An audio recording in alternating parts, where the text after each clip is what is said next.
Olá, meu nome é Alice e esse é o Takoyaki, um canal que fala de animes, mangás e o universo que rodeia esses assuntos. E hoje eu tô aqui pra falar de um dos meus animes favoritos da temporada passada, Kusuria no Hitorigoto, Apothecary Diaries. O anime me conquistou rapidamente, com belos visuais, uma protagonista astuta e peculiar, que por mais que não queira se envolver com os problemas, não consegue deixar de seguir o seu próprio senso de justiça. E nem consegue resolver a sua sede por resolver mistérios, ou de descobrir um novo veneno ou algum novo remédio. Mal Mal é uma personagem incrível e cativante, e com certeza foi uma das melhores protagonistas que a gente conheceu no ano passado. Mas hoje eu não tô aqui pra falar dela, não vim pra falar da Mal Mal. Hoje eu vim falar do personagem que me causou inúmeras dúvidas, inúmeras suspeitas, um personagem que me causou desconforto, que me instigava a cada nova aparição e que me fez chorar de emoção. Um personagem que conseguiu transformar 100% a impressão que eu tinha dele. Hoje eu tô aqui pra falar do Lacan e por que ele é um falso antagonista.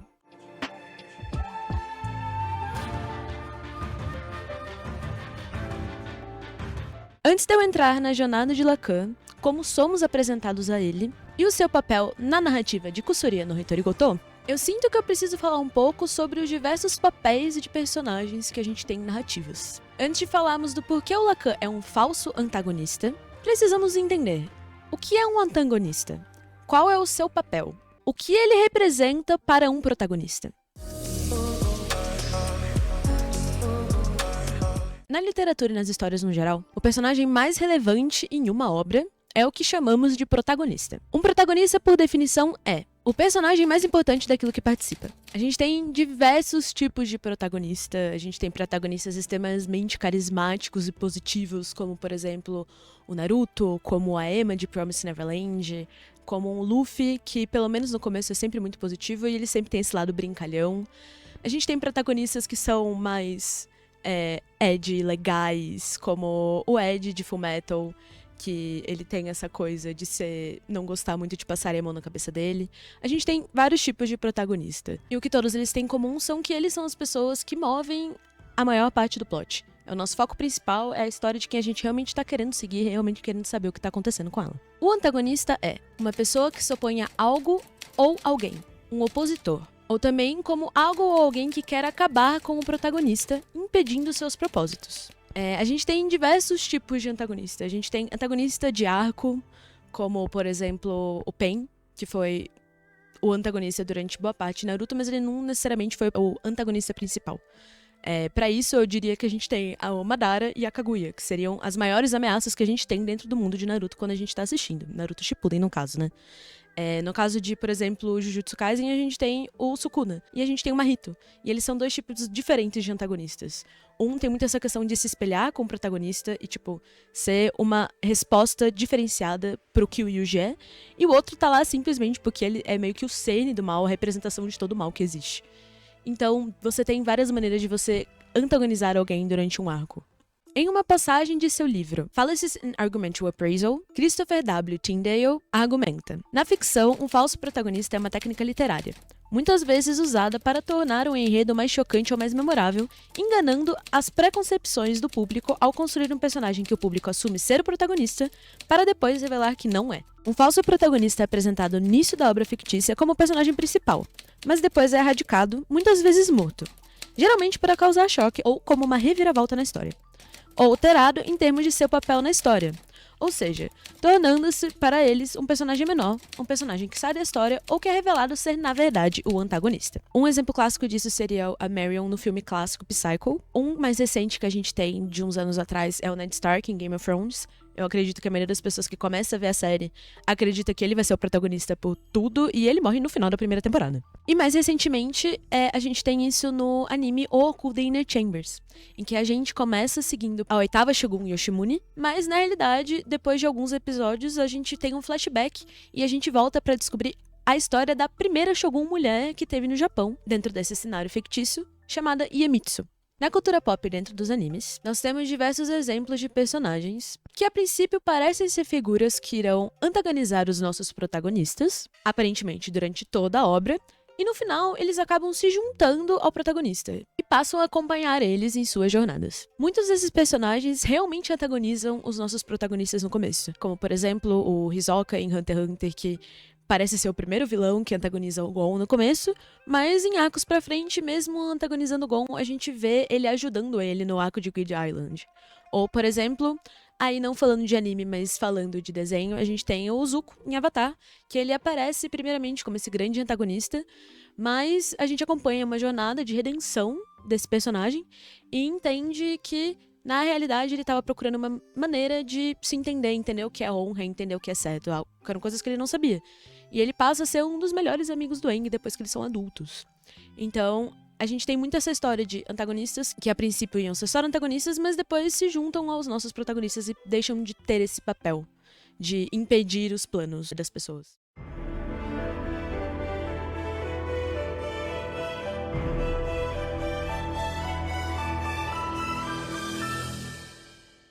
Kusuria no Hitorigoto, mais conhecido como Apothecary Diaries, é uma obra situada em um passado fictício baseado na China Imperial. Nela acompanhamos a jornada de Mao Mao, uma suta apotecária de 17 anos que um dia é sequestrada e vendida para o Palácio Imperial como servente. Determinada a servir seus anos tranquilamente, seus planos sofrem uma mudança quando ela descobre a verdadeira causa de uma suposta maldição que estaria matando os filhos e filhas do imperador ainda bebês nascidos na corte. Não conseguindo se conter, Mao Mao deixa uma mensagem para duas concubinas cujos filhos estariam sofrendo com tal maldição, falando para elas deixarem de usar o pó branco em seus rostos. Gyoko-sama, uma dessas concubinas, pede a Jinshi, o eunuco que gerencia o Rear Palace, local onde moram todas as concubinas do imperador, que ele ache a pessoa que lhe entregou a mensagem.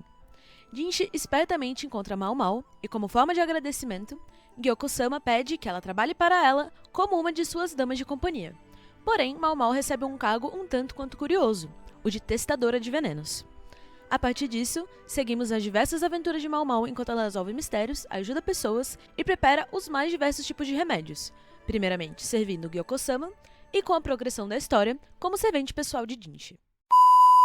Olá! Passando aqui para falar para você aproveitar essa pequena pausa para se inscrever no canal e ligar o sininho da notificação. Aproveite também para me seguir no Instagram e no TikTok. Posto vídeos novos todos os dias, sempre trazendo diversas informações sobre animes e mangás que você não pode perder. Além dos vídeos curtos, aqui no canal você acha diversos vídeos e podcasts falando sobre os mais diversos assuntos entre animes e mangás e o universo que engloba esses assuntos. Também vai encontrar sempre todas as informações que você precisa sobre os novos animes que saem em todas as temporadas. Além disso, entre os lançamentos, eu vou estar sempre lançando os vídeos que falam sobre diversos animes e alguns dos animes mais falados da temporada. Agora, é só relaxar e curtir o resto do vídeo.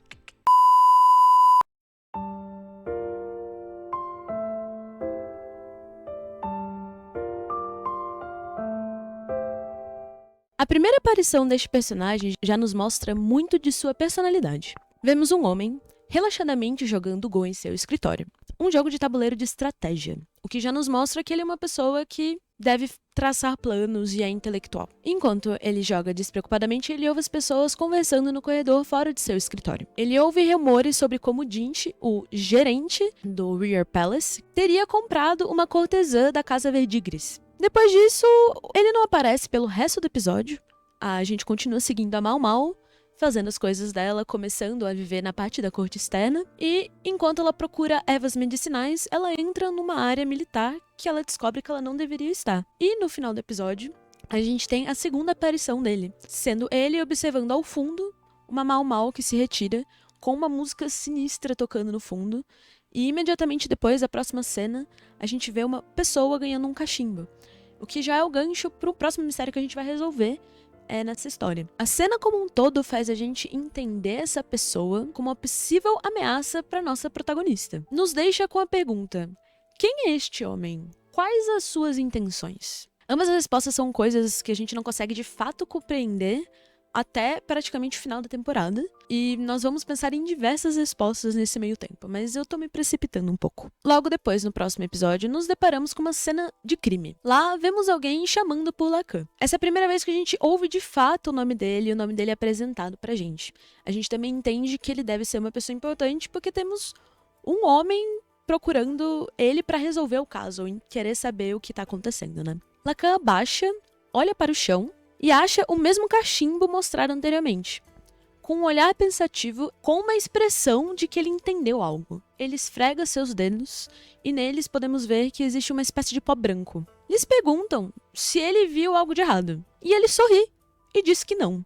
O que já faz a gente criar uma certa suspeita dele, né? A gente consegue perceber que ele tem uma compreensão do caso, mas ele não fala nada sobre, né? Ao passar do episódio, acompanhamos Mal Mal resolvendo o caso da explosão misteriosa. E ao vermos a sua resolução, diversas dúvidas são criadas em seu lugar. Se Lacan esteve no local antes e pareceu compreender exatamente o que aconteceu, por que ele não falou nada? Se ele fazia parte dos militares que estavam em cena resolvendo o caso, por que teria ele não compartilhado as suas conclusões? Tudo isso cria um certo ar de suspeita em volta do personagem.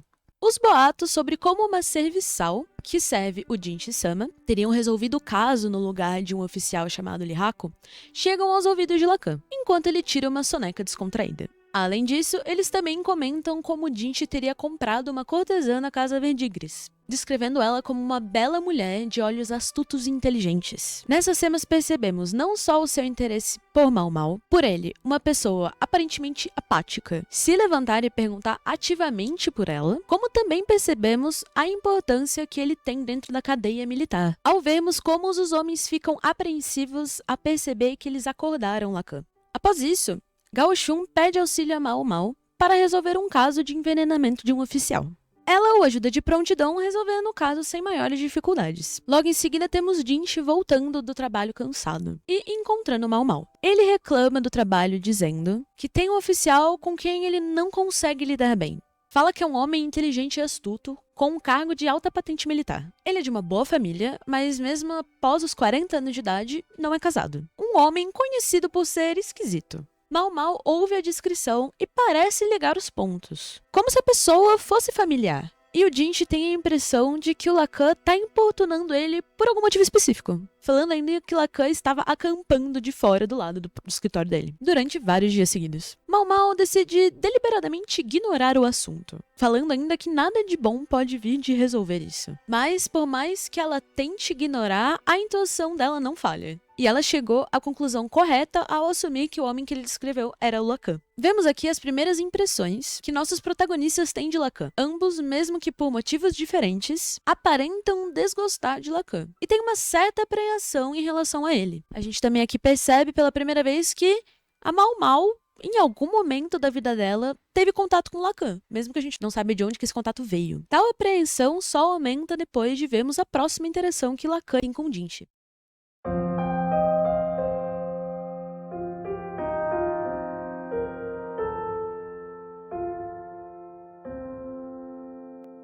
Ouvimos o mesmo tema melancólico ao fundo.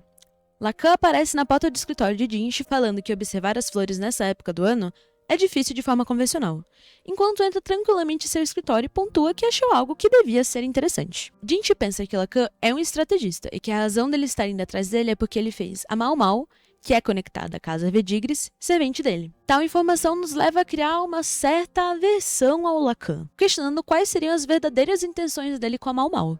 Lacan fala que tem um conhecido na casa e isso surpreende Jinchi. Ele achava que Lacan não tivesse interesse em romance. Então a gente também aí é a primeira vez que a gente tem a impressão criada dele sendo levemente quebrada.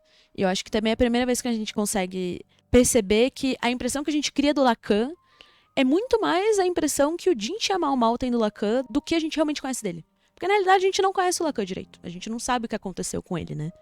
A gente tá só sendo apresentado as impressões que o Jinchi e a Mal Mal vão criando dele durante os episódios. Depois disso, o Jinchi pergunta que tipo de cortesã ela era.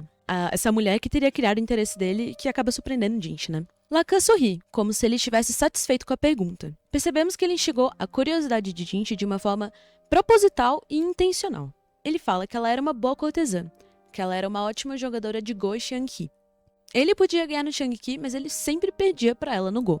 O que leva a Jinchi a pensar que ela deve ser uma pessoa muito inteligente, realmente muito astuta, visto que Lacan é o mestre estrategista dentro dos militares. Enquanto isso, Lacan se senta tranquilamente no escritório de Jinchi, se serve com sua jarra de suco. E enquanto se serve, começa a falar como ele considerou comprar ela, achando que nunca ia achar uma mulher tão interessante quanto ela. Ele cruza as pernas e diz que às vezes as coisas não dão certo. e que 2 homens com gostos curiosos sempre ficavam aumentando o valor dela. Quase que como num leilão, que as pessoas competem uma com a outra pelo maior preço. Lacan fala que ela venderia as suas habilidades, mas nunca a si mesma. Ela não tratava os convidados como clientes de forma alguma. Mesmo servindo chá, ela tinha um olhar arrogante, como se ela estivesse fazendo caridade a um humilde camponês. Mas haviam muitas pessoas de gosto curioso que caíam aos seus pés. Eu incluso, naturalmente, diz Lacan. Aquele calafrio na minha espinha era de fato irresistível. Curiosamente, a gente vê nesse momento um pequeno flashback do Jinchi pensando na Mau Mau e, como a Mau Mau tem o mesmo tipo de olhar arrogante. Lacan aparece com um olhar malicioso e comenta como ele gostaria de se forçar nela um dia. No fim, ele não conseguiu desistir dela, e então ele não teve nenhuma chance a não ser usar um truque sujo. Jinchi pergunta como o quê? E Lacan responde que quando algo é muito claro, você deve simplesmente baixar o seu valor. E Lacan indaga, você sabe como eu fiz isso? E Jinchi fica meio confuso perguntando por que ele agora decidiu se fazer de difícil. Então vemos Lacan com uma expressão de perdidas em pensamentos tristes. E ele sorri e fala que antes de entrar nesse assunto, ele tem um favor a pedir. Ele ouviu falar que a garota que Jinchi contratou é o tanto quanto intrigante. Dizem que ela estranhamente tem um jeito para resolver mistérios. Ele conta o caso de um homem que trabalhava com metal e deixou um testamento misterioso. E ele indaga se teria uma forma de resolver o caso e sugere que a garota servente inteligente resolva o caso. Toda essa interação faz a gente suspeitar profundamente do Lacan. A maneira que ele descreve o caso e a reação de Jinchi pintam ele como uma pessoa que não tem boas intenções. Após Mau resolver o caso, Jinchi e Lacan se reencontram. Lacan comenta que o trabalho do falecido era maravilhoso. Subarashi ele usa para descrever como ele faz uma simples peça de metal, mas que se usada para fazer um utensílio de metal para um ritual, ficaria um objeto fabuloso. Jinchi parece ainda mais apreensivo com a resposta, falando que para uma pessoa como ele, tais utensílios não deveriam servir para nada, visto que o Jinchi é um eunuco, e esses tipos de rituais são feitos para pessoas nobres, são rituais de purificação. O Lacan é uma pessoa muito inteligente. Ele deveria saber que o Jinchi não tem nada a ver com esse tipo de ritual. Então, ele ter feito esse tipo de comentário tem alguma motivação por trás. Ele não teria feito esse comentário de graça. E quando o Jinchi vai indagar Lacan sobre o assunto, ele imediatamente meio que corta o assunto, desconversa e começa a comentar sobre como cada um dos irmãos assumiu uma parte do negócio do falecido pai e muda de assunto. No meio dessa conversa, o Jinchi pede o resto da conversa anterior.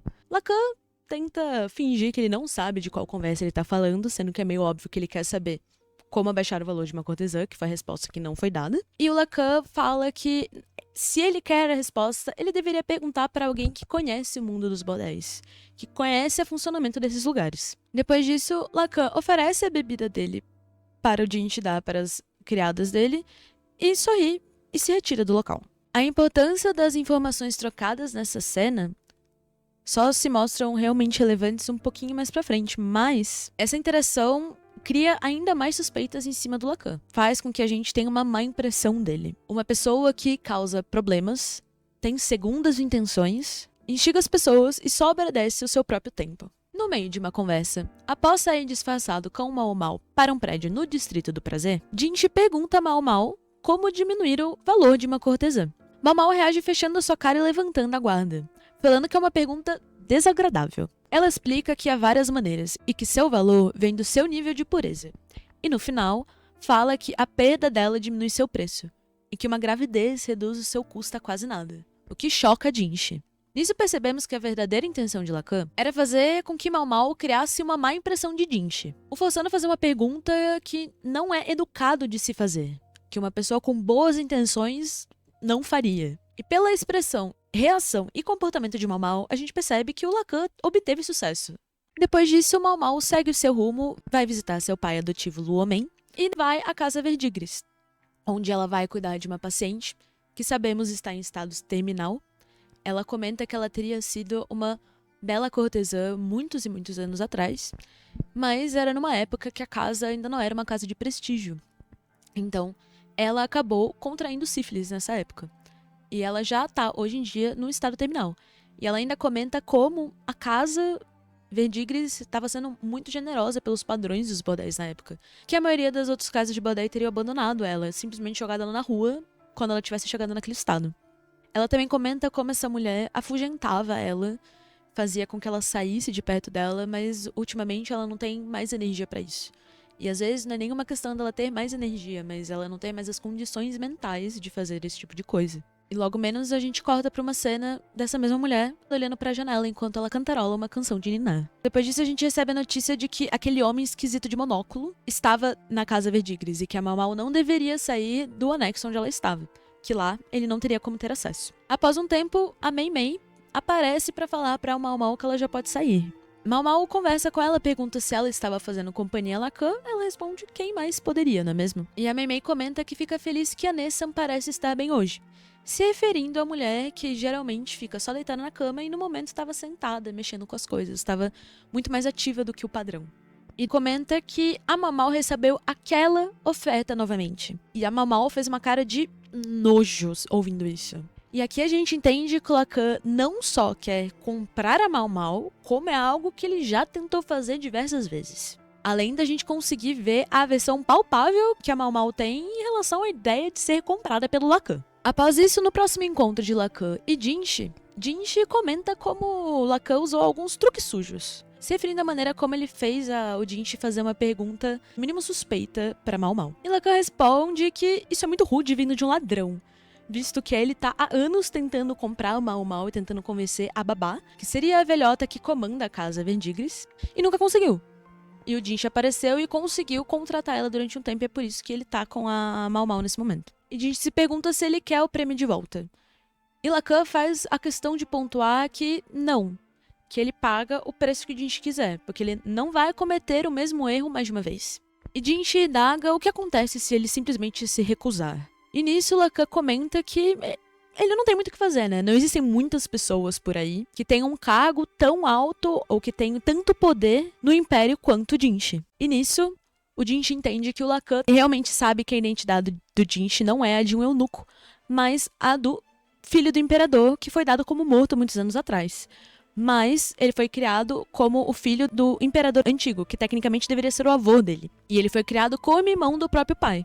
Só que, como era pra ele estar morto, tecnicamente o imperador não tem filhos homens, a primeira criança que nascer homem vai ser o herdeiro do império.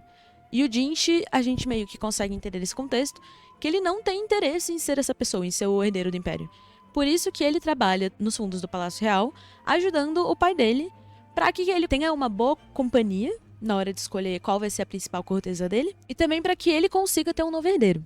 Quando o Lacan desafia o Jinshi falando que não existem muitas pessoas que têm muito mais poder que ele não tem muito o que fazer, ele comenta que ele apenas fica preocupado com o que a sua filha vai achar se ela descobrir o que aconteceu. Ou se ela descobrir quem realmente o Jinshi é. E nisso o Jinshi entende que essa era a verdadeira intenção do Lacan.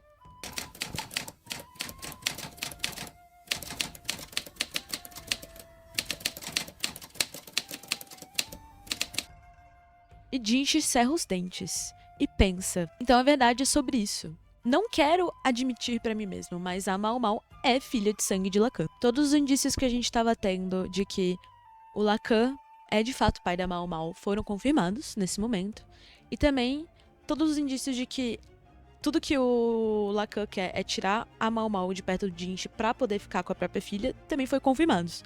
Mas a gente ainda não tem noção de se ele é realmente uma pessoa que tem boas intenções ou más intenções. A única coisa que a gente tem certeza é que ele quer a Mau Mau por perto. Já sabíamos que Lacan é uma pessoa extremamente inteligente, mas nessa interação podemos ver a extensão da inteligência dele. Ele não apenas consegue compreender o fato de quem Jinshi é, como também o que Mau Mau deve significar para ele e qual seria a maneira mais efetiva de possivelmente quebrar a imagem que Mau Mau tem de Jinshi expondo seu verdadeiro status. E além disso, a gente vê que ele de fato já está manipulando a imagem que a Mau Mau tem do Jinshi, quando ele induz Jinshi a perguntar, o que diminui o valor de uma cortesã. Após essa interação, Lacan fala para Jinshi: poderia deixar ela sabendo que eu a visitarei em algum momento? Ele joga esse pedido meio que sabendo que o Jinshi não tem como recusar falar isso para o Mau Mau, se ele quer manter a imagem que ele construiu. Após isso, Jinshi vai falar diretamente com o Mau Mau sobre o pedido.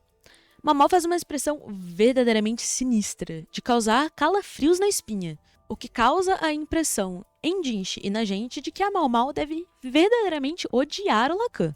Após isso, a gente chega no ápice da tensão da temporada, onde todos os casos que a Mau Mau resolveu até agora mostram estar ligados entre si. Após concluir que tudo deve ter sido planejado e que alguém deve estar correndo risco de vida, Mau Mau sai correndo em direção ao templo, visto que ela compreendeu que todos os casos e mistérios que estavam acontecendo eram para cobertar a mudança de um tipo de peça no templo, fazendo com que ela não fosse resistente ao calor e que a peça que segurasse os estandartes caísse durante a cerimônia. E isso, com certeza, iria causar a morte de alguém se ninguém ficasse sabendo. Porém, esse tipo de cerimônia é reservado para as pessoas da alta nobreza, e ela é apenas uma servente comum. Quando ela chega no lugar e confronta os guardas falando que ela precisa entrar e que alguém tá correndo perigo, ninguém acredita muito nela, a ponto dela sofrer praticamente uma concussão e uma porrada muito forte que quase desacorda ela, e ela só não fica desacordada porque ela sabe que se aquele objeto realmente cair, não tem volta depois da morte, não tem o que fazer. Então ela não desacorda e ela levanta, basicamente pela força de vontade dela. Depois de levantar de todo esse esforço e falar novamente que ela quer entrar, o guarda pergunta por que eu deveria acreditar na palavra de uma servente. Nesse momento, a gente vê uma figura atrás da Mau Mau, e essa figura é o Lacan, falando: e que tal confiar na minha palavra? E ele ainda intera: agora, por que você bateria assim numa garota? E faz uma cara sinistra, assim, comentando como ela está toda machucada. E aí a gente vê que, de certa forma, o Lacan tem um lado protetor em cima da Mau, porque a gente percebe que ela estar machucada desse jeito não é algo que deixa ele feliz. E aí ele volta ao seu tom simpático e fala: de qualquer forma, por que você não deixa essa garota entrar? Eu tomarei a responsabilidade. E a Mau Mau pensa como ela nem quer imaginar por que o Lacan tá lá naquela hora. Porque o timing é muito perfeito, é uma coincidência muito grande pra ser, de fato, uma coincidência. O que leva a gente mais uma vez questionando: por que ele tá deixando a Mau Mau entrar? Por que ele tá dando a palavra dele pra Mau Mau entrar? E a gente não sabe se ele tem boas intenções ou não.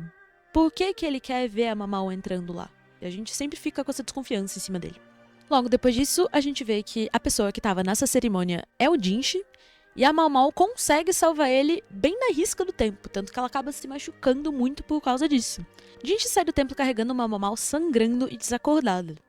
Ele passa ao lado de Lacan, que estava com uma cara intensamente assustada, paralisado de choque. Todos se curvam perante a Jinchi enquanto ele sai e carrega a Mau Mau. E a gente vê novamente a expressão de choque do Lacan, o que leva a gente a pensar em, de novo, várias perguntas. Ele tá chocado com a Mau Mau? Tá chocado com o estado dela? Estaria ele chocado porque o Jinchi sobreviveu? Chocado porque ele tá passando carregando ela na frente de um monte de pessoas? A gente sempre fica se perguntando o verdadeiro motivo do porquê ele tá tão paralisado e chocado. Depois de toda essa situação e toda essa suspeita, a Mau Mau consegue se recuperar. E ele fica pensando em como, por mais que ele esteja preocupado com as feridas dela, o que realmente preocupa ele é toda a situação com aquele homem esquisito, se referindo ao Lacan. E a própria Mau Mau pensa em como ela não queria ter que lidar com esse homem esquisito, e como ela gostaria de voltar pro Rear Palace. A Mau Mau consegue voltar ao Rear Palace por conta da gravidez da Gyoko-sama. Novamente, Lacan aparece com um pedido absurdo pro Jinchi, lhe pedindo para ver rosas azuis. Jinchi passa a situação pra Mau Mau, que depois de entender que esse pedido absurdo vinha do Lacan, faz questão de tomar as previdências para tal, pensando que dessa vez ela não vai correr da situação, e que ela pode muito bem tirar vantagem daquele velho esquisito. Após isso, chegamos finalmente na parte que me fez entender o Lacan, e que fez dele o meu personagem favorito de Apothecary Diaries.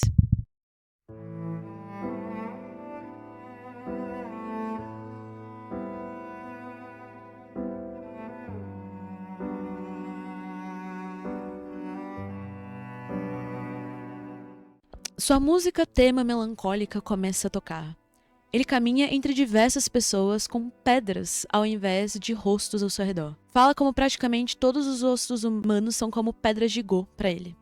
Homens são pedras pretas, mulheres brancas. E até os subordinados militares dele aparecem no máximo como peças de xadrez. Comenta como trabalhar no exército é fácil. Eu só preciso saber onde colocar as peças certas nos locais certos. A maioria das guerras pode ser ganha apenas com isso. Como isso é um tanto fácil, e mesmo que ele fosse completamente prestável, desde que ele consiga colocar os outros nos lugares certos, o trabalho seria feito por si só. Lacan pensa como os olhos dele doem mais do que o normal hoje, que uma cor vermelha vem se refletindo em seu campo de visão. Manicures. E ele pensa como as manicures das lembranças dele não são esse carmim extravagante, mas eles são a cor vermelha suave do bálsamo.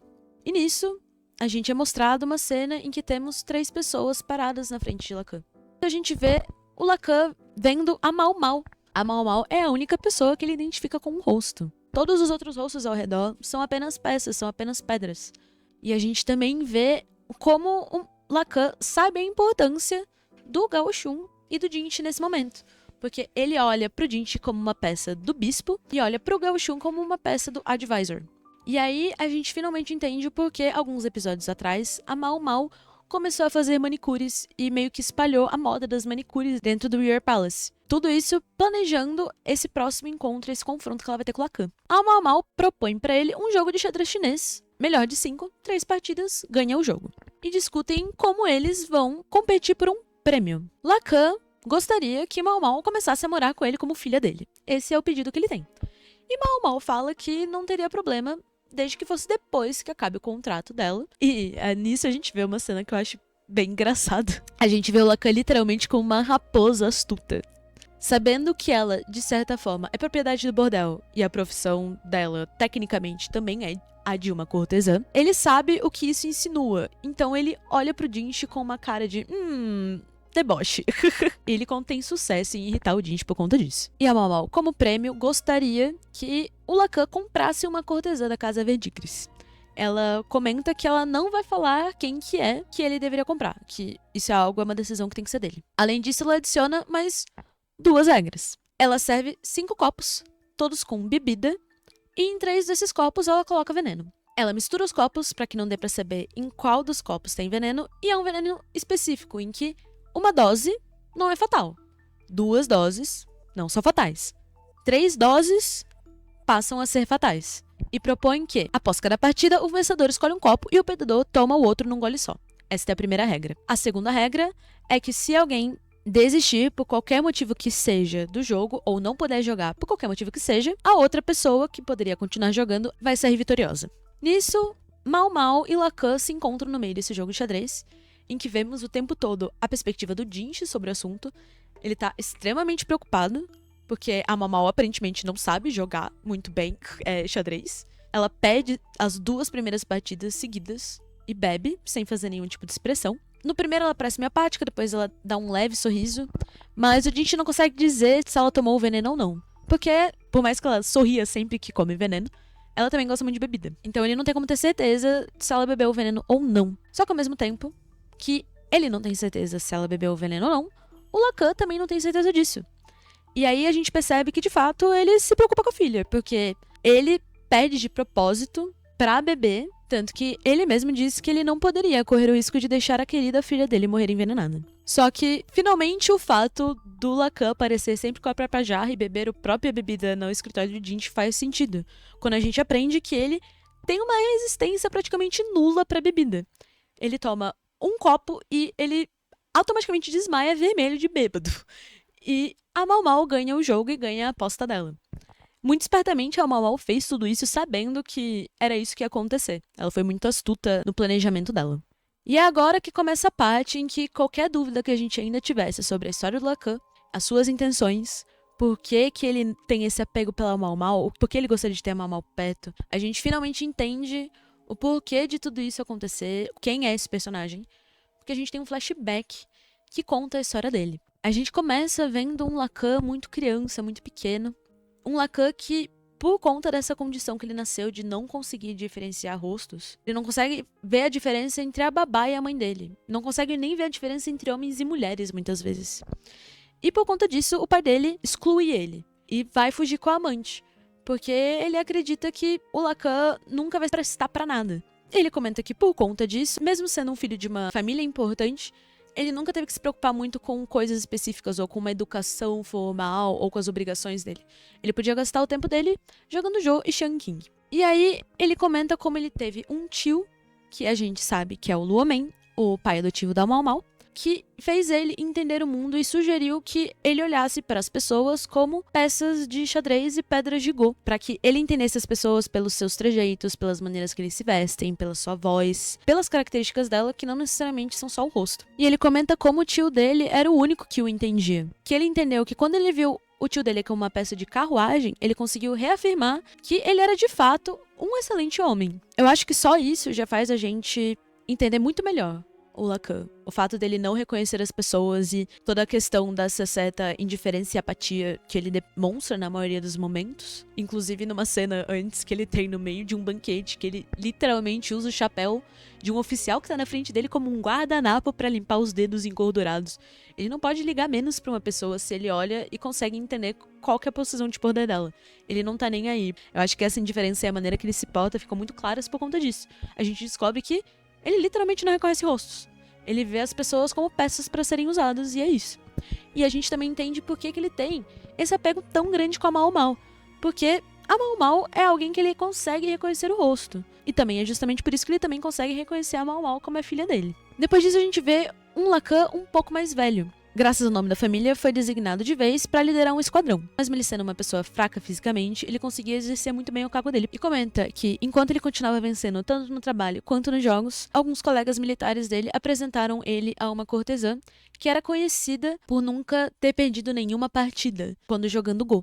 Então, o Lacan, que nunca tinha perdido nenhuma partida entre os militares, foram jogar. Foi uma partida muito interessante pra todo mundo que tava ao redor, porque eram duas pessoas invictas jogando, então qualquer pessoa que ganhasse ou perdesse ia ser interessante. No começo, Lacan pensa que ela é realmente forte, porém ela só luta no mundo pequeno dela. Mas, com uma expressão de surpresa, ele fala que ele perdeu, que ele estava completamente abismado, pensando qual foi a última vez que ele perdeu tão feio. E então, Lacan tem uma crise de risos. A gente vê ele com um sorriso genuíno, gargalhando. E ele para abruptamente, olha no rosto de Feng Shan e pensa: ah, então é assim que é um rosto humano. O motivo da Feng Shan ter sido uma cortesa tão especial e o Lacan ter criado esse interesse é porque ela é uma mulher, é uma pessoa. Ela tem um rosto. Ela não é alguém que tem uma função ou que deve ser usada de alguma forma específica. Ela simplesmente existe. Ela não tem nenhum tipo de hierarquia. Ela é um enigma pra ele. Por isso que ele fica tão intrigado e cativado com ela. Ele comenta como Feng Shan havia nascido num bordel e possui uma personalidade feita praticamente só de orgulho. Como ela fala que não possuía uma mãe, que ela nasceu no bordel e que cortesãs não podem ser mães. O que também faz a gente entender um pouco melhor o porquê que a Mao Mao falava que a Feng Shan afugentava ela quando ela era mais nova. Porque que ela não queria a presença da Mao Mao. O Lacan comenta como, quando uma cortesã que ela é muito boa, ela começa a ganhar fama, as pessoas começam a dar cada vez valores mais altos pro seu preço. E que a Feng Shan tinha um preço muito exorbitante, que foi aumentando cada vez mais ao ponto dele só conseguir se encontrar com ela uma vez a cada 3 meses. E foi nessa época que o Lacan descobriu que ela estava prestes a ser comprada. Por conta dos meios-irmãos dele terem assumido os títulos da família, e tá relativamente no começo da carreira dele como militar, ele não tinha nem como imaginar ter dinheiro pra comprar a Feng Shan. Então, a gente vê ela perguntando pra ele quando que o Lacan vai poder vir de novo. E ele respondendo que, como de costume, em 3 meses. A Feng Shan vira pra ele no próximo encontro e pergunta se eles não deveriam fazer uma aposta. Que, se ela ganhar, o Lacan tem que fazer qualquer coisa que ela queira. E se o Lacan ganhar, ela tem que fazer qualquer coisa que ele queira. E ele fala que nesse momento um pensamento sombrio passou na cabeça dele, mas que ele simplesmente ignorou. E nisso, ela pede pra servente dela se retirar do local.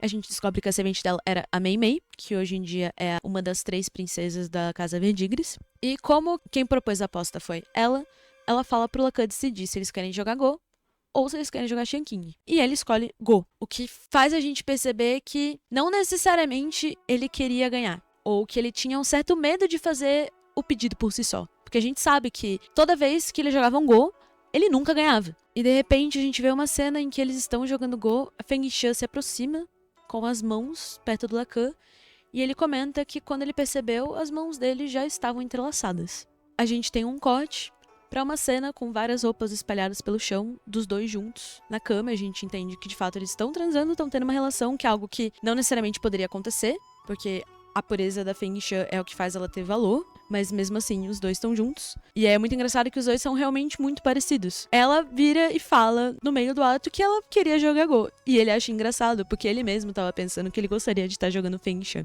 E a cena, ela termina com a Fengshan cantarolando com os olhos fechados a mesma canção de Niná que a gente já viu ela cantando algumas vezes antes. 3 meses depois disso, o tio dele, que era pra ser uma pessoa inteligente, é expulso do cargo dele no palácio. E por conta de temer que o Lacan fosse envolvido nisso, porque eles já foram muito próximos no passado, o pai dele faz com que ele vá estudar fora do país. Nessa mesma época, ele recebe uma carta da Fengshan falando que a oferta de compra dela foi retirada. E ele responde a ela falando que provavelmente ele deve voltar em 6 meses e vai viajar porque ele não tem como contestar o pai dele, que é o chefe dele além de tudo. E ele comenta que quando ele respondeu que ele deveria voltar em breve, ele não fazia ideia que ele ia demorar 3 anos para voltar para o país. Quando ele volta, ele encontra uma pilha de cartas em cima da mesa dele. E ele vê que Fengshan escreveu diversas cartas. E dentro dessas cartas tem uma com um saco.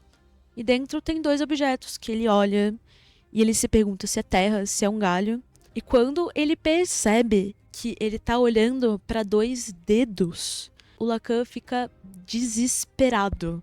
E ele começa a correr na chuva. A gente nunca vê o Lacan tão desesperado, correndo, sem fôlego, pensando na cabeça dele. Como dedos são maneiras de amaldiçoar pessoas. Aquele outro dedo na bolsa. E ele se culpa do porquê que ele não notou antes. Porque que a cabeça dele só pensava em Shanqi e só pensava em Go, que ele não conseguiu chegar a uma conclusão simples como essa. Ele chega na casa Verdigris perguntando, desesperado, pela Fengshan, e ele é recebido pela babá, que a gente reconhece pela voz, e ela espanca ele com a vassoura, falando o que você tá fazendo aqui depois de 3 anos. Que ele não se importa com o que pode acontecer com uma cortesã sem valor. E ele cai arregalado, de joelhos no chão, falando que ele teria entendido se ele tivesse pensado um pouco. Que a razão para ela não ter sido comprada estava na barriga dela. E que ela teve um fim trágico depois que a reputação dela foi perdida no bordel. Que para sobreviver, ela teve que se vender como uma prostituta de rua. E como eventualmente ela deve ter pego algum tipo de doença. No caso, como ela foi infectada com sífilis. E a gente vê uma cena dele chorando aos prantos no chão. E... nossa, eu vou até... desculpa, me deixou... essa é uma cena que realmente mexe muito comigo.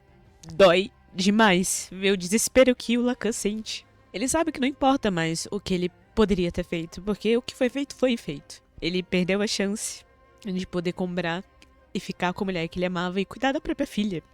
E nossa... isso me quebrou de um jeito. E, como vocês podem ver, me quebra ainda, né? Eu acho que esse momento que a gente vê que o Lacan, ele é uma pessoa que simplesmente sucumbiu para as circunstâncias ao redor dele e que simplesmente ele não era uma pessoa que necessariamente queria fazer a coisa errada, mas a falta de compreensão de tato humano que ele tinha, a falta de compreensão que ele tinha para as coisas ao redor, levou ele a tomar decisões que ele se arrependeu pelo resto da vida dele. E que não tem como voltar, né? Não tem o que fazer. Tudo aquilo tinha sido culpa dele, por ele ter sido cego demais. Depois disso, Lacan acorda na casa Verdigris. A Mei Mei tá lá acordando ele. Ele comenta como ele já passou bastante tempo com a Mei Mei, como eles jogavam xadrez, faziam várias coisas quando ele tava lá e quando ele não conseguia ver Fengshan. A Mei Mei primeiro dá pra ele um chá, que ele vai beber e ele gospe imediatamente, porque tem um gosto muito ruim. Mas imediatamente ao ouvir que foi a Mamal que fez, ele faz uma cara boba de felicidade e fica todo contente de imaginar que a filha dele tava fazendo remédio pra ele, né? Ela ainda fala que a Mamal deixou um pacote pra ele. Uma caixa de madeira com uma rosa azul murcha. E ela ainda deixa um recado. Mesmo que ela esteja murcha, ela ainda consegue manter o seu formato, né? Como uma rosa mesmo murcha, ainda tem o seu formato e mantém a sua beleza. E isso meio que finaliza esse episódio. E quando a gente vai pro começo do próximo, a gente vê o Lacan com a mesma rosa murcha na mão, pensando na Fengshan e como ele gostaria de ficar com a filha que ela deixou. Ele ainda pensa, é natural que ela me odeie. Mesmo assim, eu a queria perto de mim. Isso era a única coisa que ele desejava. Mas ele perdeu a oportunidade no momento, porque ele perdeu a aposta com a Mau Mau. E a gente também percebe que ele é basicamente um paizão enciumado. Porque ele pensa em como o Jinx encostou 3 vezes no ombro da Mau Mau e que aquilo é imperdoável. A gente entende que ele é simplesmente super protetor com relação a Mau Mau. Então agora ele vai descer pra finalmente comprar a cortesã que ele prometeu que ia comprar. A babá aparece falando: "E aí, tá pronto pra comprar a cortesã?" E ele responde que ele vai comprar, mas que ele vai gastar 10 mil, 20 mil, 30 mil no máximo. Mais que 30 mil peças de prata é um absurdo, que ele não vai gastar esse dinheiro. Então eles descem e passam por diversas cortesãs enfileiradas. Você tem uma cena bela, com várias pétalas caindo, só que, como ele mesmo fala, e como a gente tá vendo, que elas podem estar o quão bem vestidas elas quisessem. Todas elas são apenas pedras de Go pra ele. É só isso que ele vê. O Lacan indaga como que uma das 3 princesas está presente, e a babá vira e fala: "É o seguinte, já falei que é pra escolher a que você quiser." E como a Mei Mei sempre foi muito boa pra ele, sempre tratou ele bem, eles sempre jogavam xadrez juntos, ele pensa em escolher ela. Só que quando ele para na frente da Mei Mei, a Mei Mei abre uma porta, que é a mesma porta que a gente sabe que dá acesso à área da Casa Verdigris, que dá acesso ao anexo. E a gente ouve bem de fundo a mesma canção de Niná, que a Feng Shan vem cantarolando durante todos os episódios.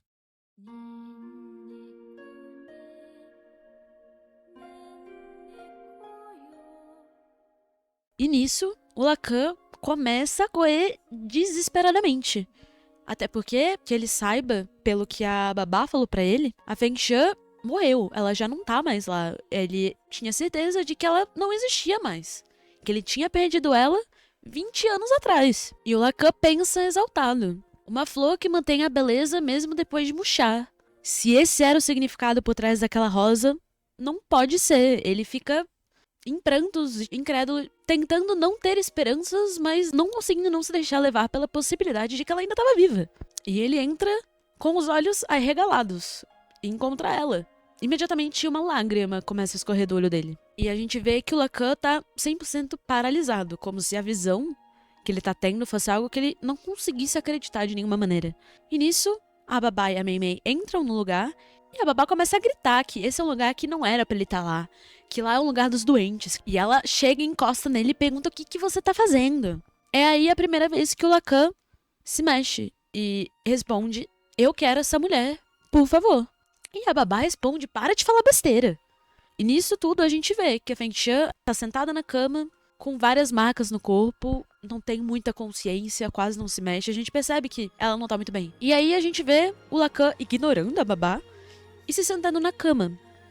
Ele senta, ele abre um saco de pedras de Go e coloca uma na mão da Feng Shan, que até esse momento estava sentada olhando pra janela. E a gente vê ela virando o rosto e olhando na direção do Lacan. E ela se mexendo muito pouco, com o rosto doente, um rosto quase inexpressivo. E aí a gente tem um corte pra uma cena da lua, e quando a gente vê um close de novo da Feng Shan, a pele dela não tem mais nenhuma marca. A gente vê ela tão bonita, tão bela e tão saudável quanto ela tava todos aqueles anos atrás, quando ela conheceu o Lacan pela primeira vez. E o Lacan pede pra ela para ele jogar em Go novamente, enquanto os olhos dele enchem d'água. E nisso, ela finalmente sorri, e várias lágrimas começam a escorrer do rosto dele, e ele começa a rir e chorar, tudo ao mesmo tempo. A gente vê que ele tá claramente, tipo, feliz, aliviado, emocionado, acima de tudo, né? E muito satisfeito. A gente vê uma cena dele jogando Go com as pedras em cima da cama. Da mesma forma que antes a gente via a Feng Shan fazendo só sozinha. E ele ainda dá: então é isso que você vai fazer. De forma entretida, vendo as jogadas que ela tá fazendo. E ele comenta: seus movimentos são sempre tão exorbitantes. A Mau Mau deve ter herdado isso de você. E aí, novamente, a gente vê a Mei Mei e a babá. E a Mei Mei, assim como eu, e assim como muita gente que tava assistindo, desaba de chorar. E ela lamenta. Por que ela só não foi sincera desde o começo, sabe? Como o próprio Lacan disse, a Feng Shan era uma criatura feita de orgulho. E o orgulho dela impediu ela de poder estar com o Lacan naquela época. Se ela tivesse simplesmente sido sincera, a gente estaria vendo uma história completamente diferente. E o Lacan fala: eu vou comprar esta cortesã. Essa mulher bela como um beijo de frade. Com uma expressão de felicidade e de satisfação no rosto. É muito curioso como o Lacan antes falava que não gastaria mais que 30 mil, porque não vê o motivo de gastar mais dinheiro do que isso pra comprar uma cortesã. Mas, quando ele vê a possibilidade de ter a Feng Shan, ele oferece pagar mais de 100 mil, 200 mil peças de prata, o que a babá quiser. Porque a Feng Shan realmente é a única mulher pra ele. É a única pessoa que é uma pessoa de fato.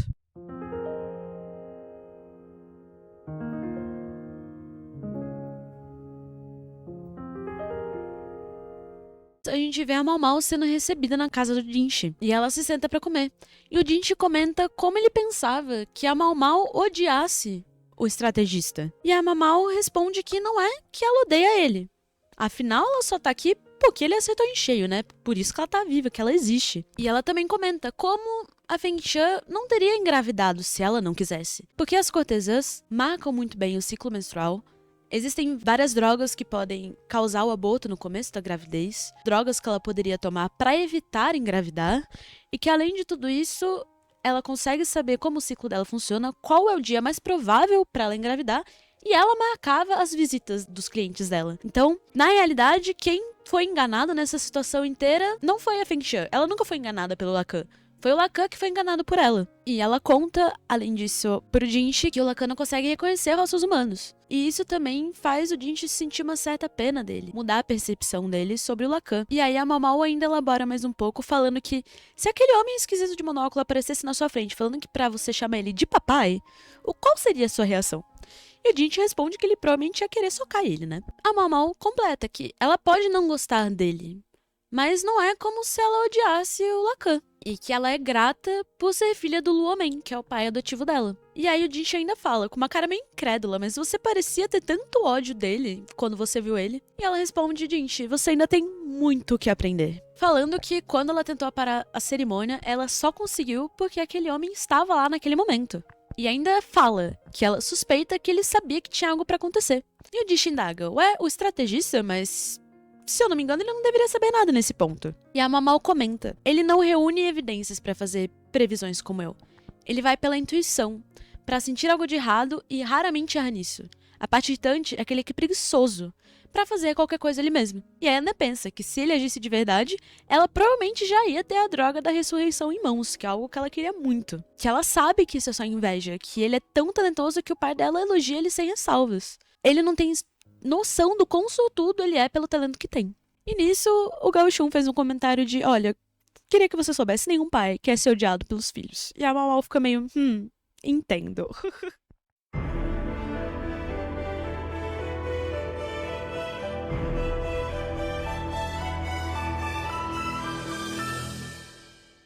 Então, por que que o Lacan é um falso antagonista? Onde que eu quero chegar com tudo isso, né? O Lacan é apresentado pra gente da mesma forma que um antagonista é apresentado. As opções dele são apresentadas no começo sempre como duvidosas. Todas as propostas e investigações que ele traz pra Mau Mau meio que soam como um teste ou algum tipo de ameaça. Como o fato dele pedir, coincidentemente, várias investigações que se unem pra Mau Mau resolver faz ele parecer uma pessoa muito suspeita. Como ele, por ter esse complexo de culpa, se apresenta e fala pro Jinchi como uma pessoa má que teria engravidado e abandonado uma cortesã. A versão que a gente sabe que o Jinchi sente pelo Lacan, que a Mau Mau sente pelo Lacan, tudo isso faz a gente ver ele com um olhar muito duvidoso. Mas no fim das contas, todos nós somos que nem o Jinchi, que até o último momento, até saber todas as informações sobre quem é o Lacan, não tinha como simpatizar com ele. Até a gente entender todas as motivações da Mau Mau e o porquê a Mau Mau ter aversão ao Lacan, a gente achava que ele poderia ter feito algo muito ruim com ela. Mas na realidade não era nada disso. Todas as ações dele eram simplesmente uma forma distorcida dele tentar se aproximar da própria filha. A ponto dele ser um pai até super protetor e meio corujão que mima ela e fica feliz quando ele faz coisas pra ela. A gente entende como a indiferença dele em relação às pessoas só existe porque ele literalmente não tem como reconhecer as pessoas. Ele não vê os humanos como humanos, basicamente. Ele vê os humanos como peças. Como ele guiou a Mau Mau pros casos por conta do faro dele, por conta da intuição dele. O fato dele estar onde a Mau Mau estava naquela situação suspeita era simplesmente por achar que estava acontecendo alguma coisa e ele que realmente queria ajudar. Ele realmente estava chocado com o estado da Mau Mau porque ele não queria ver a filha dele machucada.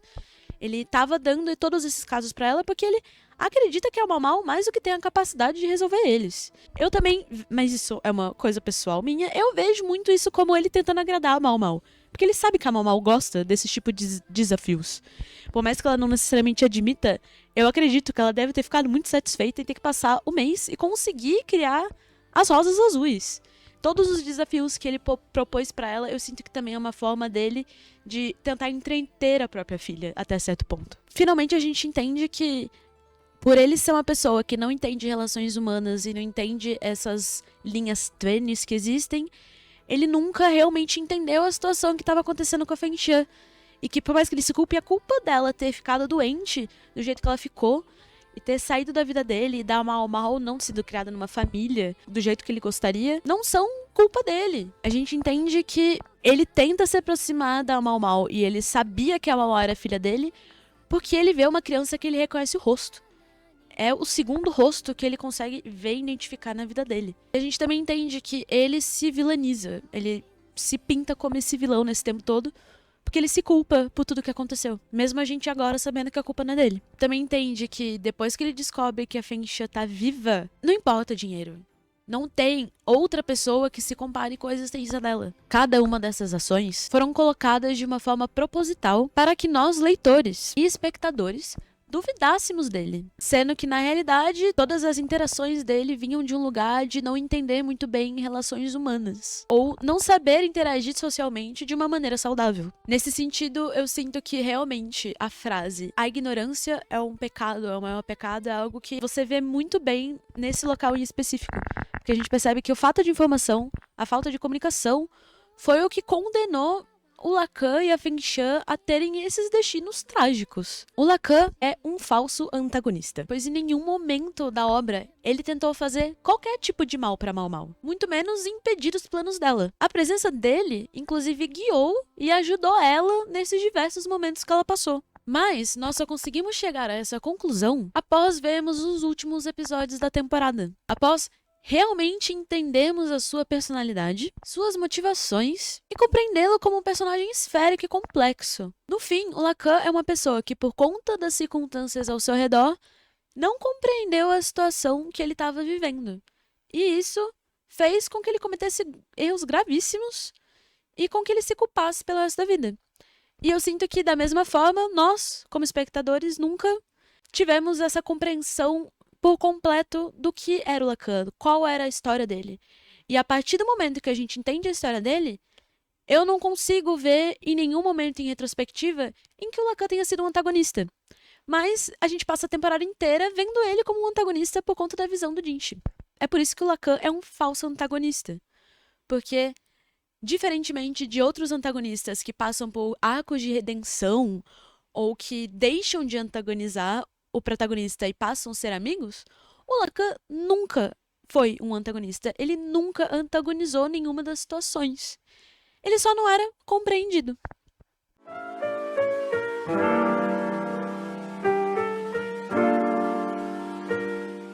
É isso que eu tenho pra falar por hoje. Eu fiquei bem emocionada falando das coisas. Eu acho que a história do Lacan foi uma das coisas que mais mexeu comigo nos últimos tempos, de tudo que eu tô consumindo. Eu queria muito fazer algum vídeo sobre Apothecary Diaries, eu já tava pensando em fazer isso há um tempo. E depois de ter acabado a temporada e entender a história do Lacan, eu simpatizei num nível. Foi algo que mexeu tanto comigo. Eu particularmente tenho essa coisa de, os problemas que mais me irritam na vida são falta de comunicação. Eu sinto que esse é o tipo de coisa que mais me irrita num nível pessoal. Desentendimento por falta de informação. E eu acho que a história do Lacan me pegou tanto porque a falta de informação causou uma tragédia na vida dele, nas pessoas ao redor. E ao mesmo tempo, por mais que o final seja trágico, saber que no final da vida dele, ele soube que pelo menos ela tava viva e que ele pôde ficar com a Feng Xian nos últimos momentos da vida dela, mexeu demais comigo. Eu achei que o Lacan é um personagem tão complexo, eu preciso falar sobre ele. Então, eu espero que você tenha gostado do vídeo. Se você viu Apothecary Diaries e você discorda da minha opinião do Lacan, deixe seu comentário do porquê que você não acha isso. Se você, por um acaso, não assistiu Apothecary Diaries, mas tá assistindo aqui o vídeo até o final e ainda não se convenceu de que você deve assistir, você tá esperando o quê pra dar play no anime? É isso que eu tenho aqui pra falar pra vocês por hoje. Queria agradecer todo mundo que tá aí assistindo até o final, que é uma das coisas que mais ajuda, mais dá engajamento no canal, é uma das coisas que eu mais tô precisando agora, que é tempo de visualização. E até uma próxima. Tchau, tchau!